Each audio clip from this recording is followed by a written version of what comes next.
ನಾನು ಈ ಸಲ 22 ದಿನ ವೇಟ್ ಲಾಸ್ ಮಾಡಿನೂ ಏನೂ ಪ್ರಯೋಜನ ಆಗಿಲ್ಲ. ಏನಕ್ಕಂದರೆ ನಾನು ವೇಟೇ ಚೆಕ್ ಮಾಡಲಿಲ್ಲ. 22 ದಿನ ಕರೆಕ್ಟಾಗೇ ಮಾಡಿದೆ. ಬಟ್ 23ನೇ ದಿನ ಹೊರಗಡೆ ಹೋಗಿದ್ದರಿಂದ ಕನ್ಸಿಸ್ಟೆನ್ಸಿ ಮೇಂಟೈನ್ ಮಾಡೋಕ್ಕಾಗದೇ ಇರೋ ಕಾರಣ ಅಲ್ಲಿಗೆ ಸ್ಟಾಪ್ ಮಾಡಿಬಿಟ್ಟೆ. ಬಟ್ ನಾನು ವೇಟ್ ಆದರೂ ಚೆಕ್ ಮಾಡಬೇಕಾಗಿತ್ತು. ನನ್ನ ಹತ್ರ ವೇಟ್ ಮಿಷಿನ್ ಇಲ್ಲದೆ ಇರೋ ಕಾರಣ ನಾನು ವೇಟ್ ಚೆಕ್ಕೇ ಮಾಡಲಿಲ್ಲ.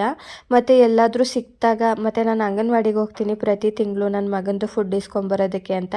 ಅಲ್ಲೇ ಚೆಕ್ ಮಾಡಿದ್ರಾಯ್ತು ಅಂತ ಬಿಟ್ಬಿಟ್ಟೆ. ಬಟ್ ನಾನು ಹೋಗಲೇ ಇಲ್ಲ ಈ ಸಲ ಅಂಗನವಾಡಿಗೆ. ಹಾಗಾಗಿ ನಾನು ಗೇನ್ ಆಗಿದ್ನ ಲಾಸ್ ಆಗಿದ್ನ ವೆಯ್ಟು ನನಗೆ ಒಂದು ಅರ್ಥನೇ ಆಗಲಿಲ್ಲ. ಒಂಥರ ವ್ಯರ್ಥವಾಗಿ ಮಾಡಿದ್ದಂಗೆ ಆಯಿತು ನಾನು ಈ ಸಲ. ತುಂಬ ಜನ ಪರ್ಸ್ನಲಾಗಿ DM ಮಾಡಿ ಕೇಳ್ತಾಯಿದ್ರಿ, ಹಾಗೆ ಕಮೆಂಟಲ್ಲೂ ಕೇಳ್ತಾಯಿದ್ರಿ ವೆಯ್ಟ್ ಲಾಸ್ ಎಷ್ಟಾಯಿತು, ವೆಯ್ಟ್ ಚೆಕ್ ಮಾಡಿದ್ರ ಅಂತ ಹೇಳಿಬಿಟ್ಟು. ಸೊ ಈ ರೀತಿ ಆಗಿದ್ದರಿಂದ ನಾನು ಗೇನ್ ಆದ್ನ ಲಾಸ್ ಆದ್ನ ನನಗೆ ಗೊತ್ತಿಲ್ಲ. ಬಟ್ ನನ್ನ ಪ್ರಕಾರ ನಂದು ಬೆಲ್ಲಿ ಸೈಜ್ ಒಂದು ಸ್ವಲ್ಪ ಡಿಕ್ರೀಸ್ ಆಗಿದೆ. ಸೊ ಟೀ ಶರ್ಟ್ ಎಲ್ಲ ಹಾಕೊಂಡಾಗ ಸ್ವಲ್ಪ ಟೈಟ್ ಫೀಲ್ ಆಗ್ತಾಯಿತ್ತು. ಬಟ್ ಇವಾಗ ಅಷ್ಟು ಟೈಟ್ ಫೀಲ್ ಆಗಲ್ಲ.